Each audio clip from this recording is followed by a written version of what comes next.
बच्चों, आज हम लोग का हिंदी का लेक्चर है और हम लोग हिंदी का ग्रामर देखने वाले हैं। हिंदी का ग्रामर में हम लोग ने विकारी संज्ञा के जो भेद है विकारी, उसमें से हम लोग ने संज्ञा, सर्वनाम, विशेषण, अभी विकारी का जो लास्ट प्रकार है भेद है वो है क्रिया। बच्चों वही हम लोग अभी देखने वाले हैं। इससे हम लोग क्रिया को वर्क करते हैं, इंग्लिश में हम लोग वही देखते हैं, यूज करते हैं सेंटेंस। ये जो विकारी के भेद है, मतलब संज्ञा के विकारी है, उनके हम लोग पूरी मतलब हमेशा यूज करते हैं सेंटेंस। अभी हम लोग क्रिया के भेद देखने वाले हैं। क्या? क्रिया। क्रिया मतलब क्या? जिस शब्द किसी काम का करना या प्रकट होना, उसे हम लोग क्रिया करते हैं। काम करना मतलब कुछ काम करे, कर्म, जो काम हम लोग कर रहे हैं वो प्रकट होना है, उसे हम लोग क्रिया करते हैं। जिस शब्द, उसका डिपेंड में सब बच्चों को क्या है? जिस शब्द से किसी काम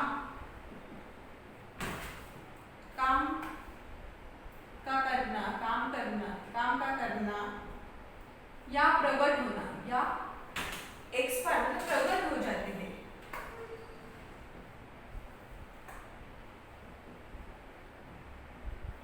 उसे क्रिया कहते हैं।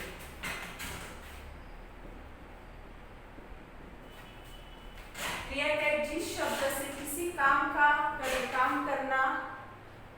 करना या प्रकट होना, उससे हम लोग क्रिया करते हैं।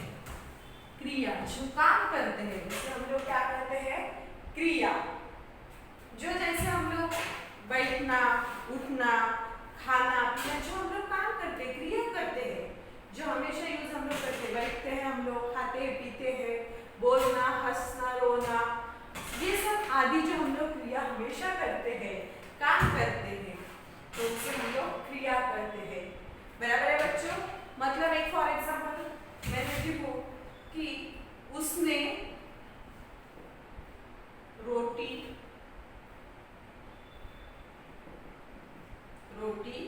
खाई।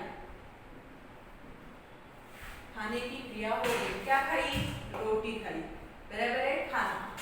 खाने की क्रिया हो गई, उसने रोटी खाई। बराबर है? जो हम लोग बोलते हैं खाने की क्रिया हो गई, उससे भी मतलब ये क्रिया हो गया। बराबर? मतलब ये क्रिया जो है वो हो गई। क्रिया मतलब काम हो गया। मैंने पढ़ाई की पूरी, मेरी पढ़ाई हो गई पूरी, तो क्रिया हो गई। तो उसमें भी क्रिया के भी जो प्रकार रहते हैं, ये क्रिया जो है उनके भी दो प्रकार रहते हैं। उसका नाम है, एक पहला सकर्मक क्रिया और दूसरा है बच्चों अकर्मक क्रिया। सकर्मक और अकर्मक। सकर्मक क्रिया क्या रहती है? जिस क्रिया का साथ कर्ता कर्म दोनों रहते हैं, मतलब कर्ता कर्म दोनों रहता है, उसे हम लोग सकर्मक कहते हैं।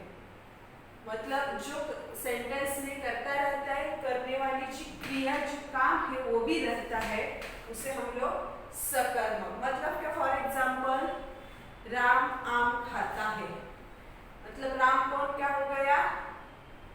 कर्ता हो गया, जो नाम हो गया। एक जो कर्ता है, जो पर्सन है वो क्या है? कर्ता है। तो हम लोग क्या बोलेंगे? कर्ता कर्म, जो कर्म काम क्या हो गया? क्या कर रहा है वो? आम खाता है। कौन सा काम कर रहा है? खाने की क्रिया। बराबर है? जो खाता है, आम खाता है, तो हम लोग क्या बोलेंगे? कर्ता कर्म, और दोनों साथ रहते हैं हम लोग उसे सकर्मक कहते हैं। उसकी डिफाइन वैसी रहती है, जिस क्रिया के साथ जो क्रिया होती है, जो काम हो रहा है, क्रिया के साथ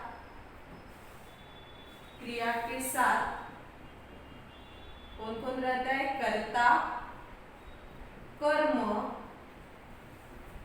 कर्ता कर्म, कर्ता और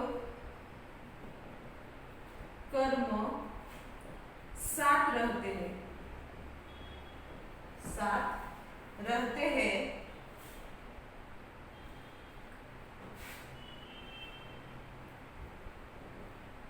उसे सकर्मक क्रिया कहते हैं। कर्ता और कर्म दोनों साथ रहते हैं, उसे हम लोग सकर्मक कहते हैं। फॉर एग्जाम्पल उसका देखेंगे, उदाहरण कौन सा रहेगा उसका? देखो, राम आम खाता है। ये हम लोग को एग्जाम में हमेशा आता है, क्रिया के जो भेद है सकर्मक और अकर्मक, हम लोग को हमेशा एग्जाम में आता है। तो क्या रहता है? कर्ता कौन हो गया? राम। कर्म क्या हो गया? खाना, आम खाता है, मतलब खाने की क्रिया। आम क्या हो गया? कर्म हो गया, बराबर है, ये खाने की क्रिया होती है, बराबर है। क्रिया के साथ राम और कर्ता दोनों ये क्रिया हो रही है, बराबर है। जो रहता है राम आम खाता है, उसे हम लोग बोलेंगे सकर्मक क्रिया। जो क्रिया हो रही है उसके साथ कर्ता रहता है और कर्म रहता है। और देखेंगे, रमेश खेलता है, खेलता रमेश। नहीं तो और भी देखेंगे, रमेश पत्र लिखता, रमेश पत्र, बराबर है। कर्म क्या हो गया? पत्र लिख रहा है, कर्ता रमेश, कौन सी क्रिया हो रही है? लिखने की, बराबर है। तो वो क्रिया हो रही है, कर्ता कर्म और क्रिया के साथ में रहता है, उसे हम लोग सकर्मक बोलते हैं। और जो दूसरा प्रकार है अकर्मक, उसमें क्या रहता है? उसमें कर्ता नहीं रहता है, क्रिया के बिना, मतलब कर्म ही होता है। जो अकर्मक में कैसा रहता है बच्चों? ये सकर्मक है, अब अकर्मक हम लोग देखेंगे।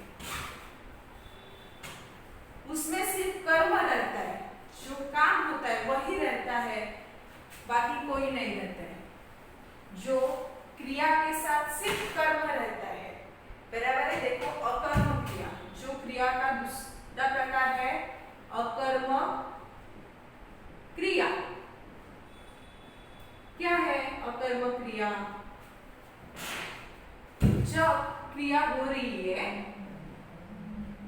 जब क्रिया के बिना, क्रिया के बिना कर्म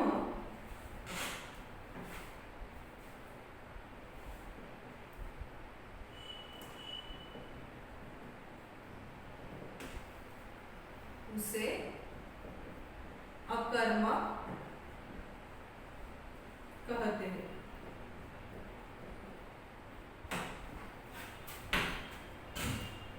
अकर्मक, राम खेलता है, उसका एग्जाम्पल देखेंगे तो।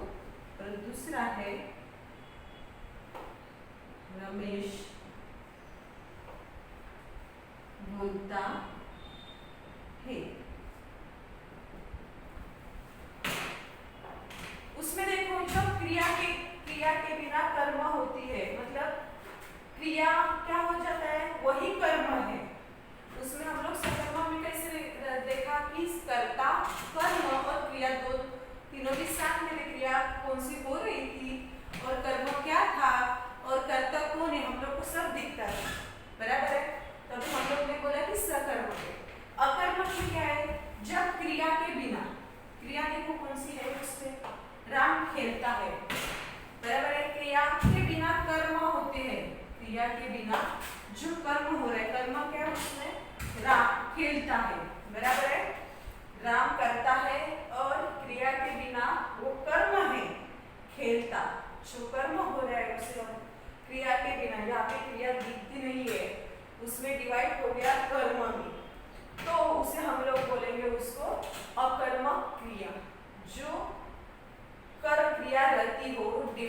डिवाइड हो गई इसमें कर्म में।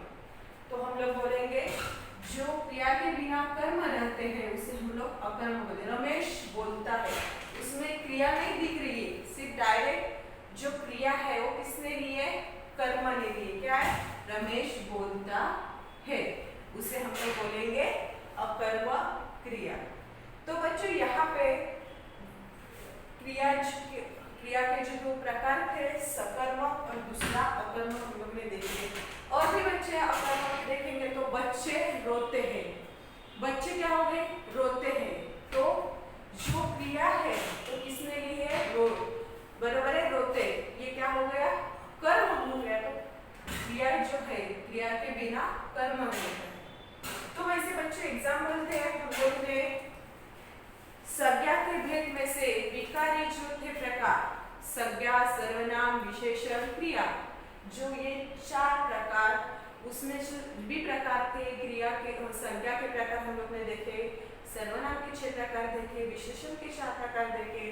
अभी ये क्रिया के भी 2 प्रकार है, क्रिया और क्रिया के 2 प्रकार है, वो भी हम लोग ने देखे। यहाँ पे हम लोग का विकारी शब्द, विकारी भेद, संज्ञा के भेद जो विकारी है, तो यहाँ पे हम लोग के खत्म हो गए। अभी हम नेक्स्ट लेक्चर में देखेंगे अविकारी शब्द क्या है, अविकारी कौन कौन से, उसको हम लोग अव्यय कहते हैं। तो वो अव्यय हम लोग नेक्स्ट लेक्चर पे देखने वाले हैं बच्चों।